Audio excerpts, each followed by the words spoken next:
2024, 2025 மொத்தமாவே gaming coins எதுவுமே perform பண்ணல. 1, 2 அங்கங்க அத்தி பூத்த மாரி பெர்ஃபார்ம் பண்ணுச்சு. ஏன் இந்த காயின்ஸ் எதுவுமே பெர்ஃபார்ம் பண்ணல? லாஸ்ட் சைக்கிள்ல அவ்வளோ தூரத்துக்கு கேமிங் டோக்கன்ஸ் பெர்ஃபார்ம் பண்ணுச்சு. பட் இந்த வாட்டி எதுவுமே பெர்ஃபார்ம் பண்ணாததுக்கான ரீசன் என்ன? என்ன உண்மையான ரீசனா இருக்கும்? ஏன் இது பெர்ஃபார்ம் பண்ணல? பெர்ஃபார்ம் பண்ணுறதா இருந்தால் என்னென்ன மாதிரி காயின்ஸ் எல்லாம் பெர்ஃபார்ம் பண்ணும்? இருக்கக்கூடிய கேமிங் காயின்ஸில் என்னென்ன இருக்குது? அதுக்கு என்ன ரேட்டிங்ஸ் கொடுக்க போகிறோம்? எல்லாத்தையும் இந்த எபிசோடில் ரொம்ப தெளிவாக, விரிவாக பார்க்க போகிறோம். Come on, let's get into the video. நிறைய காரணங்கள் உண்டு. கிரிப்டோ பேஸ்ட் கேமிங் ப்ராஜெக்ட்ஸ் பெருசாக பம்ப் ஆகாததுக்கு 2 வருடமாக. ஸோ இதில் முக்கியமான காரணங்கள் என்னன்றதை பழச போகிறோம். முதலாவது காரணம் என்னன்னு பார்த்தீங்கன்னா, வெஞ்சர் கேபிட்டலிஸ்ட், அதாவது ஃபண்டிங் ஏஜென்சிஸ், விசிஸ்ன்னு சொல்லுவோம். அவங்க 2 வருடமாக இந்த gaming projects, crypto based gaming ப்ராஜெக்ட்ஸ்க்கு ஃபண்டு கொடுக்குறது கிட்டத்தட்ட 60% குறைச்சிட்டாங்க. ஸோ அது எக்ஸிஸ்டிங் ப்ராஜெக்டாக இருந்தாலும் சரி, புது ப்ராஜெக்டாக இருந்தாலும் சரி, அப்படி குறைச்சதுனால எக்ஸிஸ்டிங் ப்ராஜெக்ட்ஸ், பெரிய பெரிய ஸ்டுடியோஸ் எல்லாமே என்ன பண்ண முடியலன்னா, அவங்க கிரிப்டோ அந்த பர்டிகுலர் கேமிங் ஸ்டுடியோவை ரன் பண்ணுறதுக்கு ஃபண்ட்ஸ் இல்லாதனால நிறைய அவங்க டோக்கனே விற்று என்ன பண்ணாங்கன்னா அந்த சமாளிச்சுக்கிட்டு இருந்தாங்க. அதனால் ப்ரைஸ் கீழே வந்துக்கிட்டே தான் இருந்துச்சு, மேலே போகவே இல்லை. ஒன்று. ரெண்டாவது இவங்க அந்த 60% குறைச்சதுக்கப்புறம் ஃபண்டிங் இல்லாமல் நிறைய பேர் க்ளோஸ் பண்ணிட்டு போகிற நிலைமை ஏற்பட்டுச்சு. அப்போ ப்ரைமரி ரீசன் என்னன்னு பார்த்தீங்கன்னா, வெஞ்சர் கேபிட்டலிஸ்ட் இன்குபேட்டர்ஸ்னு சொல்லுவோம். Second reason, token first gaming second அப்படின்ற அப்ரோச். அதாவது எடுத்த உடனே ஒரு டோக்கனை ரிலீஸ் பண்ணிடுறது. அது கேம் என்ன கேம், அந்த கேம் எப்படி இருக்க போகுது, அந்த கேம் விளையாடி யாராவது பார்த்துருக்காங்களா, அந்த விஷயங்கள்லாம் கிடையாது. அதை விட்டுட்டு டோக்கனை ரிலீஸ் பண்ணிவிட்டு அந்த டோக்கனை எப்படியாவது சேல் பண்ணணும், எப்படியாவது விற்றுணுன்ற அப்ரோச் வச்சுட்டு இருந்தனால ரொம்ப என்னாச்சுன்னா வந்துட்டு 1 மாதம், 2 மாதம், 3 மாதத்தில் டம்ப் ஆகி டோட்டலாக கீழே போயிடுது. இந்த அப்ரோச் என்ன இருந்துச்சுன்னு பார்த்தீங்கன்னா, மேக்ஸிமம் கேமிங் ப்ராஜெக்ட்ஸில் இருந்தது. ஸோ எப்பவுமே கேம் விளையாடுறவனுக்கு என்ன தான் ப்ரையாரிட்டைஸ் பண்ணுவான்னு பார்த்தீங்கன்னா, அவனுடைய முதல் பிரதான ப்ரையாரிட்டி என்னவாக இருக்கும்னு பார்த்தீங்கன்னா, கேம் விளையாடுறதுல தான். அதில் இருக்கக்கூடிய என்டர்டைன்மெண்ட் தானே ஒழிய சம்பாதிக்கிறதுல இல்லை மணி இன்டென்ஷன்ஸில் அது கிரிப்டோ அதுலேருந்து ஏர்ன் பண்ணுற இன்டென்ஷன்ஸ் அவங்களுக்கு இருக்காது. ஆனால் கிரிப்டோ பேஸ்டு கேமிங் கம்பெனிஸ் எல்லாமே டோக்கனை எப்படியாவது வெளியில் கொண்டு நிறைய டோக்கன்ஸை விற்றுறணும் அல்லது என்எஃப்டிஸை விற்றுறணுன்ற அப்ரோச் இருந்துச்சு. அதுதான் token first gaming second approach. இந்த அப்ரோச் தான் 2வது முக்கிய காரணம் கேமிங் ப்ராஜெக்ட்ஸ், பல கேமிங் ப்ராஜெக்ட்ஸ் செத்து போனதுக்கு. Third reason, over supply and diluted liquidity. So அளவுக்கு அதிகமான சப்ளை இருக்கும். அதே மாதிரியே அந்த பணம் ஒரு சில ப்ராஜெக்ட்ஸில் மட்டும் போக வேண்டிய பணம் ஒரு 100 ப்ராஜெக்ட்ஸில் போக வேண்டிய பணம் 10,000 ப்ராஜெக்ட்ஸ், 1,00,000 ப்ராஜெக்ட்னு பிரிஞ்சு போகிறனால எந்த பர்டிகுலர் ப்ராஜெக்ட்டும் பெரிய ப்ராஜெக்ட்ஸ் மேலே ஏறவே இல்லை.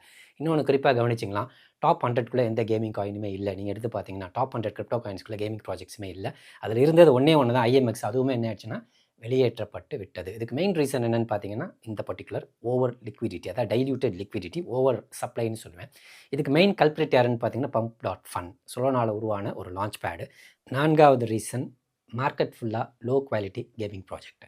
பெரிய லெவலில் கேமிங் ப்ராஜெக்ட்ஸ் குவாலிட்டியாக இல்லை. சும்மா ஒரு பட்டனை கிளிக் பண்ணிட்டு கேமிங் காயின்னு சொல்லிட்டு ரிலீஸ் பண்ண ஒரு விஷயம் கேமர்ஸுக்கு அவ்வளோவா பிடிக்கல. கேம் விளையாடுறவங்களுக்கு என்ன பிடிக்குன்னு பார்த்தீங்கன்னா, அதில் இருக்க என்டர்டெயின்மெண்ட், அதில் இருக்கக்கூடிய அந்த அனிமேஷன்ஸ், அதில் இருக்கக்கூடிய அந்த பர்டிகுலர் வாட் யூ கால் அந்த எப்படி அதை மேக் பண்ணாங்க, என்ன என்டர்டெயின்மெண்ட் வேல்யூ அது கொடுக்குதுன்னு தான் பார்ப்பாங்களே ஒழிய பணம் சம்பாதிக்கிறத பார்க்க மாட்டாங்க. ஆனால் இங்கே ஃபுல்லாகவே லோ குவாலிட்டி சப்ஸ்டாண்டர்ட் கேமிங் அதிகமாக இருந்தனால பெரிய லெவலில் பம்ப் ஆகல. இது 4வது மிக முக்கியமான ரீசன். இன்வெஸ்டர்ஸுக்கு அதிகமான டயர்ட்னஸ் உருவாச்சு. என்னென்னா ப்ளே டு ஏர்ன்ன்ற மாடலில். அந்த ப்ளே டு ஏர்ன்ன்ற மாடல் இஸ் ஃபெயிலியர் மாடல். இதுக்கு முன்னாடி பார்த்தீங்கன்னா ஒரு 3 வருடத்துக்கு முன்னாடி அந்த மாடல் பெரிய லெவலில் சக்ஸஸ்ஃபுல்லாக இருந்துச்சு. ஆனால் 24லேருந்தே பார்த்தீங்கன்னா இந்த model totally failure. So play to ஏர்ன்ன்றது அது விளையாட சம்பாதிக்கிறதுன்ற மாதிரி ஒரு மாடல் அது. ஆனால் கேமர்ஸ் அந்த மாடலை பெருசாக எதிர்த்தாங்க. ப்ளஸ் அவங்களுக்கு அந்த மாடல் பிடிக்கல. அதனாலே என்ன ஆச்சுன்னு பார்த்தீங்கன்னா, கிரிப்டோ கேம்ஸ் எல்லாமே டோட்டலாகவே கொஞ்சம் கொஞ்சமாக ஃபேட் ஆகிட்டே வந்துருச்சு. லாஸ்ட் ரீசன் பார்த்தீங்கன்னா, இன்வெஸ்டர்ஸ், விசிஸ், வெஞ்சர் கேபிட்டலிஸ்ட் இவங்களுக்கெல்லாம் முக்கியமாக எதை ப்ரிஃபர் பண்ண ஆரம்பிச்சாங்கன்னு பார்த்தீங்கன்னா, instead of investing their money in crypto gaming, they started to invest in AI and RWA sector. இது மாதிரி செக்டர்ஸ்குள்ளே போகும்போதும் நமக்கு அதிகமான ரிட்டர்ன்ஸ் கொடுக்குது அப்படின்னு சொல்லிட்டு அதுக்குள்ளே போயிட்டனால மெயினாக என்ன ஆச்சுன்னு பார்த்தீங்கன்னா, கேமிங் செக்டர் கொஞ்சமாக கீழே வர ஆரம்பிச்சிருச்சு. பெருசாக பம்ப் ஆகவே இல்லை. இதுதான் பிரைமரி ரீசன்ஸ். இந்த ரீசன்ஸ் எல்லாம் சேர்ந்து தான் கேமிங் ப்ராஜெக்ட்ஸ் எல்லாம் கீழே கொண்டு வந்துச்சு. இப்போ என்னென்ன கேமிங் ப்ராஜெக்ட்ஸ்லாம் இருக்குது, அந்த ப்ராஜெக்ட்ஸ்க்கு என்னென்ன ரேட்டிங் இருக்குது, அந்த ப்ராஜெக்ட்ஸ் நம்ம வச்சுக்கலாமா வேணாமன்றதை தெளிவாக பார்க்கலாம். First project it's layer 2. So இந்த ப்ராஜெக்ட் தான் அந்த கேமிங் செக்டரோட நம்பர் 1 மார்க்கெட் கேப்பை பொறுத்து. ஏன்னா மார்க்கெட் கேப் கிட்டத்தட்ட 500 மில்லியன் மார்க்கெட் கேப்பில் இருக்கக்கூடிய ப்ராஜெக்ட் இம்யூட்டபிள் எக்ஸ், IMX போன புல்லில் இப்போதைக்கு இது பார்த்தீங்கன்னா கிட்டத்தட்ட 500 மில்லியன் மார்க்கெட் கேப்பில் இருக்குது. இதுக்கு அடுத்த மார்க்கெட் கேப்பில் இருக்குது 300 சில்ற மார்க்கெட் கேப் தான். ஸோ கிட்டத்தட்ட வெறும் 500 மில்லியன் மார்க்கெட் கேப்பில் இருக்கக்கூடிய ஒரு ப்ராஜெக்ட் தான் இம்யூட்டபிள் எக்ஸ். இது ஒரு லேயர் 2ன்னு சொல்லுவோம், பிளாக் செயின்னு கூட சொல்லலாம். ஸோ இந்த பர்டிகுலர் ப்ராஜெக்ட் என்னென்னு பார்த்தீங்கன்னா கேமிங் ஸ்டுடியோஸ், கேமிங்க்கு உருவாக்குறதுக்கு, கேமிங்க்கு பயன்படுற மாதிரி இருக்கக்கூடிய ஒரு பர்டிகுலர் பிளாக்செயின் பேஸ்டு ப்ராஜெக்ட் இது. ஆனால் இந்த ப்ராஜெக்ட் வந்து பெரிய லெவலில் போன புல்லில் பெர்ஃபார்ம் பண்ணிச்சு. போன புல்லுக்கு அப்புறம் தான் அது வந்துச்சு 21க்கு அப்புறமா. 21க்கு அப்புறமா வந்துட்டு பெரிய லெவலில் பெர்ஃபார்ம் பண்ணிச்சு. ஆனால் இப்போ வந்து ரொம்ப ரொம்ப ரொம்ப அப்படியே கீழே சைட் பேஸில் தான் போதே விட பெரிய லெவலில் பம்ப் ஆகவே இல்லை.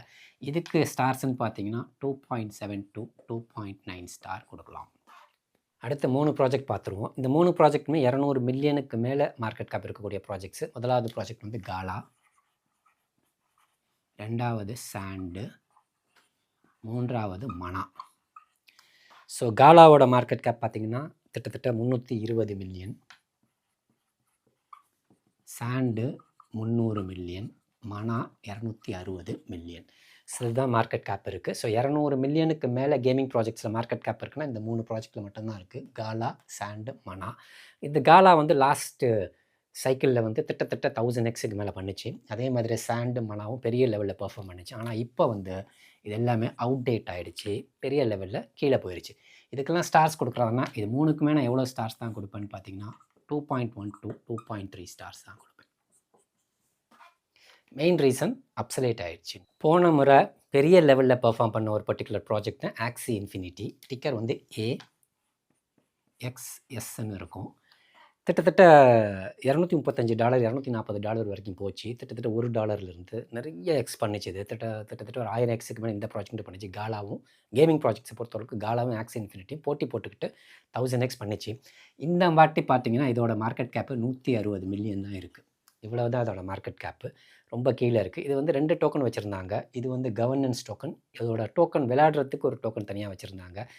அந்த டோக்கனும் பெருசாக பர்ஃபார்ம் பண்ணல, இதுவும் பெருசாக பர்ஃபார்ம் பண்ணல. இதெல்லாமே பார்த்தீங்கன்னா கொஞ்சம் அவுட்டேட்டடாக இருக்கும். ஏன்னா போன முறை வந்து இந்த ப்ராஜெக்ட்ஸ் எல்லாமே பர்ஃபார்ம் பண்ணதுக்கான ரீசன் என்னென்னு பார்த்தீங்கன்னா COVID-19 இருந்தது. அந்த கோவிட் டைமில் எல்லாருமே வீட்டில் இருந்தாங்க. எல்லாருமே என்ன பண்ணாங்கன்னா சும்மா உட்காந்துருக்க டைமில் வந்து கேம் விளையாடிட்டே இருந்தாங்க. அதனால தான் அந்த மாதிரி டோக்கன்ஸ் எல்லாமே பெருசாக பர்ஃபார்ம் பண்ணிச்சு. ஆக்சி இன்ஃபினிட்டியாக இருக்கட்டும், காலாவாக இருக்கட்டும், நிறைய ப்ராஜெக்ட்ஸ் போன வாட்டி பர்ஃபார்ம் பண்ண ஹீரோவாக இருக்கட்டும், எல்லா ப்ராஜெக்ட்ஸுமே என்னென்ன ப்ராஜெக்ட்ஸ்லாம் பர்ஃபார்ம் பண்ணிச்சு அது எல்லாமே ரீசன் என்னென்னு பார்த்தீங்கன்னா இந்த கோவிட் அப்படின்ற ஒரு பர்டிகுலர் அந்த உலகம் ஃபுல்லாக ஷட் டவுன் ஆகும்போது எல்லோரும் வீட்டுக்குள்ளேயே இருக்கும்போது என்ன பண்ணுறதுன்னு தெரியாமல் ஏதாவது என்டர்டெயின்மெண்ட் வேணுன்றதுக்காக விளையாண்டாங்க. அப்படி விளையாடும் போது காசும் கிடைக்குதுன்னு சொல்லிட்டு நிறைய பேர் விளையாடும் போது பெரிய லெவலில் இதெல்லாம் பர்ஃபார்ம் பண்ணிச்சு. இப்போ இதெல்லாம் எப்படி பர்ஃபார்ம் பண்ணணும்னு தெரியல. இதுக்கும் நான் என்ன கொடுப்பேன்னா 2.5 ஸ்டார்ஸ் கொடுப்பேன். அடுத்த ப்ராஜெக்ட் வந்து சூப்பர் வேர்ஸ்ன்ற டிக்கர். இது வந்து 2 பர்டிகுலர் இன்ஃப்ளூயன்சஸ் வந்து அவங்களோட ப்ராஜெக்ட். அது அலெக்ஸ் பெக்கர் அண்ட் எலியாட், இவங்க 2 பேரும் சேர்ந்து உருவாக்கின ப்ராஜெக்ட். அவங்களுடைய ப்ராஜெக்ட் தான் அது. டிக்கர் வந்து சூப்பர்ன்னே இருக்கும். இது வந்து 140 மில்லியன் மார்க்கெட் கேப்பில் இருக்குது. இப்போதைக்கு 140 மில்லியன் மார்க்கெட் கேப்பில் இருக்குது. இந்த ப்ராஜெக்ட் மெயின் செல்லிங் பாயிண்ட் வந்து அந்த 2 பேர் தான். அந்த 2 பேரும் ஏதாவது பேசி என்ன பண்ணுவாங்கன்னா ப்ராஜெக்டை கொஞ்சம் கொஞ்சமாக பம்ப் பண்ணாங்க. ரொம்ப கீழே போக விடாமல் பார்த்துப்பாங்க. ஸோ இதுவுமே கீழே ரொம்ப வந்துருச்சு, ஓரளவுக்கு மேலே இருந்தது. இப்போ இதுவும் என்ன ஆயிடுச்சுன்னா கீழே வந்துருச்சு. ஸோ இதுக்கு என்ன ஸ்டார்ஸ் கொடுப்பேன்னு பார்த்தீங்கன்னா 2.9 to 3 ஸ்டார். இது என்ன ரீசனுக்காக இந்த 2.9 to 3 ஸ்டார்ஸ் கொடுக்குறேன்னு பார்த்தீங்கன்னா those 2 influencers Alex Becker as well as Elliot, இவங்க 2 பேருக்காக மட்டும்தான் இந்த பர்டிகுலர் சூப்பர்ன்ற ப்ராஜெக்ட்டுக்கு நான் இவ்வளோ மார்க்கே கொடுக்குறேன். இவ்வளோ அதாவது 5க்கு வந்து 3 ஸ்டார் வரைக்கும் கொடுக்குறேன். அடுத்த 2 ப்ராஜெக்டை பார்ப்போம். 2மே போன புல்லில் வந்து பெரிய லெவலில் பர்ஃபார்ம் பண்ணிச்சு. ஒன்று வந்து இலிவியம், ILV அப்படின்ற டிக்கரில் வரும். ஸோ 2வது ப்ராஜெக்ட் பார்த்தீங்கன்னா வில்ட்ரு வேர்ல்டுன்னு சொல்லிட்டு. ஸோ இந்த 2 ப்ராஜெக்ட்டுமே பார்த்தீங்கன்னா 35 மில்லியன் 38 மில்லியன் இதுதான் மார்க்கெட் கேப்பு. ஸோ பெரிய லெவல் மார்க்கெட் கேப்பில் இருந்து ரொம்ப கீழே வந்திருக்கு. இதெல்லாமே என்ன ஆச்சுன்னு பார்த்தீங்கன்னா இந்த ப்ளே டு ஏர்ன் அப்படின்ற ஒரு பர்டிகுலர் கான்செப்டில் வந்த ப்ராஜெக்ட்டு. அந்த ப்ளே டு ஏர்ன்ற கான்செப்டே மாடலே வந்து டோட்டலாக ஃபெயிலியர் ஆன பிறகு இந்த ப்ராஜெக்ட்ஸ் எல்லாமே என்ன ஆச்சுன்னு பார்த்தீங்கன்னா கொஞ்சம் கொஞ்சமாக ஃபேட் ஆகி ஆல் டைம் லோவுக்கு வந்துருச்சு. ஸோ இது போன புல்லில் நான் அகைன் தான் அந்த கோவிட்னால தான் அது எல்லாமே பெருசாக மூவ் ஆச்சு. இந்த வாட்டி அது பெருசாக மூவ் ஆகலை. இலிவியம்க்கு வந்து 2 ஸ்டார்ஸ் கொடுப்பேன், வைல்டுக்கு வந்து 2.5 ஸ்டார்ஸ் கொடுப்பேன். That's all. அடுத்த ப்ராஜெக்ட் வந்து ஆஃப் தி கிரிட். ஸோ இதோட டிக்கர் நேம் பார்த்தீங்கன்னா கன். இது வந்து கேம் நல்லா இருக்குன்னு எல்லாருமே சொல்கிறாங்க. ஏன்னா வந்து இவங்க வந்து ஃபஸ்ட்டு இவங்களும் என்ன தப்பு தான் பண்ணாங்கன்னா token first game second approach தான் கொண்டு வந்தாங்க. ஆனால் இன்ஃப்ளூயன்சர்ஸை நிறைய பேர் பெருசாக உள்ள வச்சுருந்தாங்க. கேமர்ஸ் நிறைய பேர் சேர்ந்து உருவாக்கின ஒரு ப்ராஜெக்ட். இந்த ப்ராஜெக்டை உருவாக்கும் போது என்ன பண்ணாங்கன்னா ஆல்ஃபா டெஸ்டிங்னு ஒன்று நடக்கும். அதாவது ஒரு ப்ராஜெக்ட் உருவாக்கினா 2 விதமான டெஸ்டிங் பண்ணுவாங்க.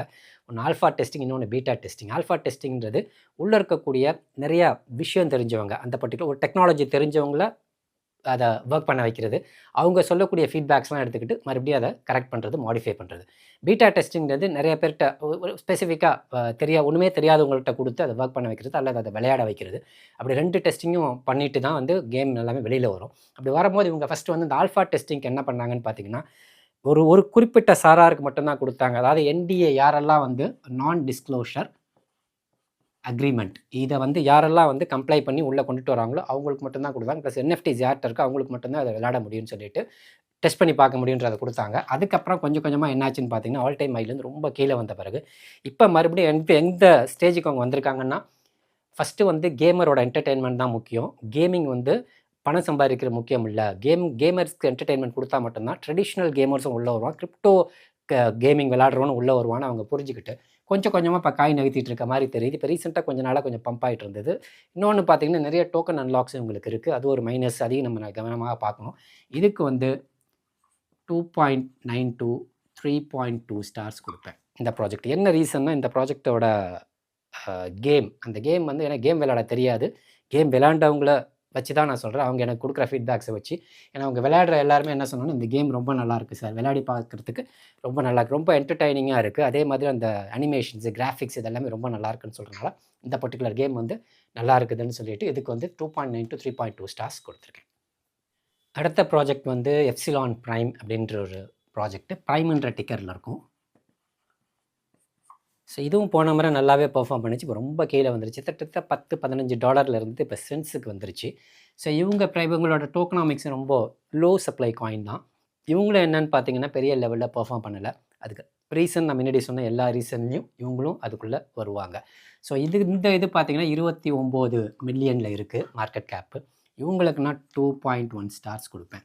என்ன ரீசன்னா, பெரிய லெவலில் அவங்க கொடுத்த ப்ராமிசஸ் எல்லாம் கீப்பப் பண்ணி கொண்டுட்டு வந்த மாதிரி தெரியலை. நிறைய ஃபண்ட்ஸ் அவங்ககிட்டையும் நிறையா இல்லை. நிறைய ப்ராஜெக்ட்ஸில் ஃபண்ட்ஸ் இல்லை. நான் சொன்ன நிறைய ப்ராஜெக்ட்ஸில் அவங்களுக்கு என்ன இல்லைன்னு பார்த்தீங்கன்னா, ரன் பண்ணுறதுக்கு ஃபண்ட்ஸ் இல்லை. இது முக்கியமாக நம்ம கவனிக்கணும். அடுத்த 2 ப்ராஜெக்டை சொல்லிடுறேன். ஒன்று வந்து மாவியா, இன்னொன்று வந்து நாக்கா. ஸோ இது வந்து 13 மில்லியன் மார்க்கெட் கேப்பில் இருக்குது. இது வந்து 10 மில்லியனை உடச்சி 9 மில்லியன் மார்க்கெட் கேப்பில் இருக்குது. இப்போதைக்கு 9 மில்லியன் மார்க்கெட் கேப்பில் தான் நாக்கா இருக்குது. மாவியாவை பொறுத்தளவுக்கு நான் நிறைய போன ஒரு வீடியோவில் நான் சொல்லியிருந்தேன். ஆக்சுவலி மெம்பர்ஸ் வீடியோவில் என்ன சொல்லியிருந்தேன்னா, போன வருடம் நிறைய லாஸஸை வந்து இது கொஞ்சம் காம்பன்சேட் பண்ணி கொடுத்துச்சு. வேறு ப்ராஜெக்ட்ஸில் வர லாஸை வந்து இதில் வந்து சடனாக ஒரு 2x 3x 4xன்னு பம்ப் பண்ணி அந்த லாஸஸ்லாம் காம்பன்சேட் பண்ணி கொடுத்த ஒரு ப்ராஜெக்ட்னு சொல்லலாம். அதனால் இந்த மாவியான்றது வந்து எப்போ வேணாலும் திடீர்னு இப்போ இருக்கிற ப்ரைஸ்லேருந்து 1x 2xன்னு ஆகிடுது. அதே மாதிரி நாக்காவும் இப்போ ரீசெண்டாக இப்போ ஒரு 4-5 நாளாகவே கேமிங் ப்ராஜெக்ட்ஸ்லாம் பம்ப் ஆகிட்டு இருக்குது. அதில் நாக்காவும் ஓரளவுக்கு ஒரு 70-80% பம்ப் ஆச்சு. மாவியாவுக்கு நான் எவ்வளோ ஸ்டார்ஸ் கொடுப்போம்னா 3.2 ஸ்டார்ஸு, நாக்காக்கும் 3.1 ஸ்டார். ஸோ அடுத்து சில செட் ஆஃப் ப்ராஜெக்ட்ஸை நான் சொல்லிடுறேன். அதுக்கு என்ன மார்க்கெட் கேப்புன்னு சொல்லிடுறேன், அதுக்கு என்ன ரேட்டிங்ன்றது பார்த்துருவோம். ஃபர்ஸ்ட் ஒன்று வந்து GFAL, game for a living அப்படின்னு சொல்லிட்டு ஒரு ப்ராஜெக்ட்டு.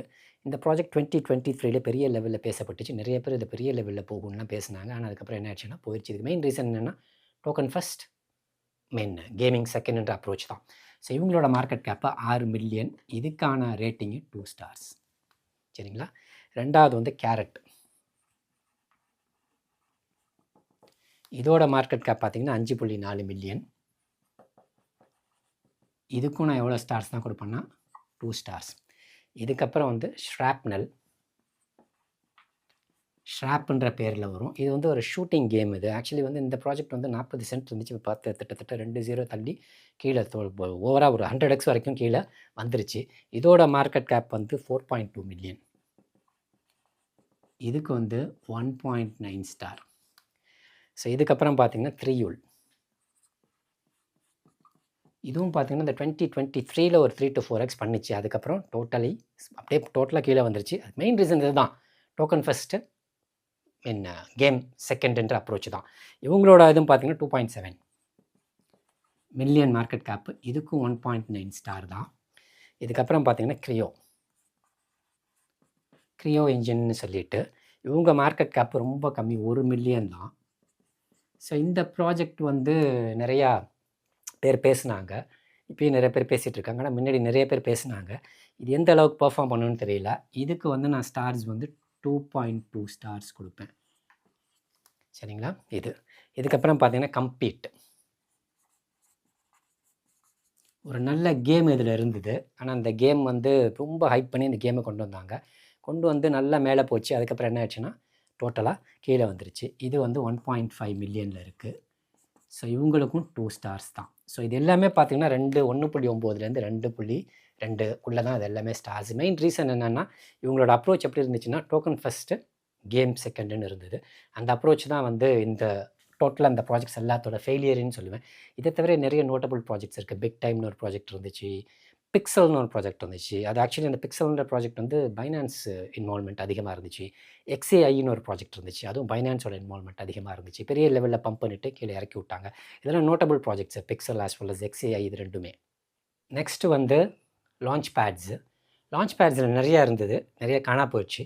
இப்பயும் நிறையா காணா போயிட்டு தான் இருக்குது. அதில் 2 நோட்டபிள் ப்ராஜெக்ட்னு பார்த்தீங்கன்னா CD5 S-Fund, இன்னொன்று கேமிஃபை GAFI. இது 2 மட்டும்தான் லான்ச் பேடை பொறுத்தளவுக்கு லாங் லாஸ்டிங்காக இருந்தது. இப்போ வரைக்கும் இருக்குது. ஆனால் பெரிய லெவலில் பெர்ஃபார்ம் பண்ணிவிட்டு இப்போ ஒன்றுமே பெர்ஃபார்ம் பண்ணாமல் இருக்குது.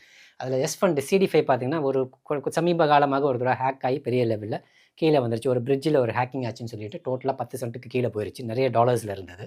கேமிஃபையும் பார்த்தீங்கன்னா GAFIயும் பார்த்தீங்கன்னா $10 $15 இருந்தது. இப்போ பார்த்தீங்கன்னா 40 சென்ட் 50 சென்ட்டுக்கு கீழே வந்துருச்சு. இது ரெண்டுமே பார்த்தீங்கன்னா பெரிய லெவலில் லான்ச் பேட்ஸாக இருந்தது. ஆனால் இப்போ என்ன பிரச்சனைனா நிறைய ப்ராஜெக்ட்ஸ் லான்ச் ஆகிறதே கிடையாது. லான்ச் ஆனால் மட்டும்தான் இவங்களால ரெவன்யூ ஜென்ரேட் பண்ண முடியும். ரெவன்யூ ஜென்ரேட் ஆனிச்சுன்னு சொன்னால் தான் இது 2 ப்ரைஸும் மேலே போகும். அதனால் பெரிய ரெவன்யூ ஜென்ரேட் ஆகலை. என்ன ரீசனால் ஜென்ரேட் ஆகலைன்னா ப்ராஜெக்ட்ஸ் லான்ச் ஆக மாட்டேங்குது. ஆனால் இவங்க 2 பேரும் கொஞ்சம் AI ப்ராஜெக்ட்ஸை லான்ச் பண்ணுறதுக்கு முயற்சி பண்ணிட்டு இருக்காங்க கேமிங்கை தாண்டி. ஸோ அது ஒரு வேளை அது சக்ஸஸ்ஃபுல்லாக இருந்துச்சுன்னா பெரிய லெவலில் போகிறதுக்கு சான்சஸ் உண்டு. பெரிய லெவல்னா அட்லீஸ்ட் ஒரு ரீசனபிள் லெவலில் போகிறதுக்கான சான்சஸ் உண்டு. இது 2க்குமே நான் எவ்வளோ ஸ்டார்ஸ் தான் கொடுப்பேன்னா 2.1 ஸ்டார் தான். சில நோட்டபிள் ப்ராஜெக்ட்ஸு இதெல்லாம் பேர் மட்டும் நான் சொல்லிடுறேன். ஃபர்ஸ்ட் திங் வந்து ஏப். ஸோ ஒரு 3 வருடத்துக்கு முன்னாடி மிகப்பெரிய லெவலில் பர்ஃபார்ம் பண்ண ஒரு ப்ராஜெக்ட் ஏப்புன்னு சொல்லிட்டு இந்த ப்ராஜெக்ட்டும் இப்போ இருக்கிற இடம் தெரியாமல் தான் இருக்குது. இது ஆக்சுவலி ஒரு பிளாக் செயின்னே சொல்லுவேன். 2வது வந்து மைரியா. இதுவுமே ஒரு பிளாக் செயின் தான். இதுவும் வந்து 2023 நல்லா பர்ஃபார்ம் பண்ணிச்சு. இப்போ இருக்கிற இடம் தெரியாமல் தான் இருக்குது. 3வதாக ரோனின். இதுவும் ஒரு பிளாக் செயின் தான். இதுவும் வந்து பெரிய லெவலில் ஒரு காலத்தில் பர்ஃபார்ம் பண்ணிவிட்டு இப்போ இருக்கிற இடம் இல்லாமல் தான் இருக்குது. அடுத்தது மூன் ட்ராபிக்கான்னு சொல்லிட்டு ஒரு ப்ராஜெக்ட் சப்ளை ப்ராஜெக்ட் தான். CAHன்ற டிக்கரில் இருக்கும். இதுவும் பார்த்திங்கன்னா நல்லா பர்ஃபார்ம் பண்ணிச்சு. லோ சப்ளை தான், நல்லா பர்ஃபார்ம் பண்ணிச்சு. இப்போ இருக்கிற இடம் தெரியாமல் தான் இருக்குது. இதுக்கப்புறம் பார்த்திங்கன்னா போர்ட்டல். இது பார்த்திங்கன்னா ஆக்சுவலி வந்து அலெக்ஸ் பெக்கர் பெருசாக இன்ஃப்ளூயன்ஸ் பண்ணி இதை பெருசாக ப்ரொமோட் பண்ணிகிட்டு இருந்தாங்க. பட் இப்போ வந்து பெரிய லெவலில் போகலை. இந்த ப்ராஜெக்ட்ஸ் எல்லாமே பார்த்தீங்கன்னா நோட்டபிள் ப்ராஜெக்ட்ஸ் தான். எந்த அளவுக்கு பர்ஃபார்ம் பண்ணாதான்றது ஐம் நாட் ஷோர். ஸோ ஒரு 2 இயர்ஸ்க்கு முன்னாடி பார்த்தீங்கன்னா கேமிங் ப்ராஜெக்ட்ஸை பேசுகிறதுக்குன்னே நிறைய இன்ஃப்ளூயன்சஸ் இருந்தாங்க. யூடியூப்பில் நிறைய சேனல்ஸ் இருக்கும். நிறையா வெறும் கேமிங் ப்ராஜெக்ட்ஸை பற்றி மட்டும்தான் பேசுவாங்க. ஆனால் இப்போல்லாம் பார்த்தீங்கன்னா அந்த ஆட்களெல்லாம் நான் பார்க்கவே முடியறதில்ல.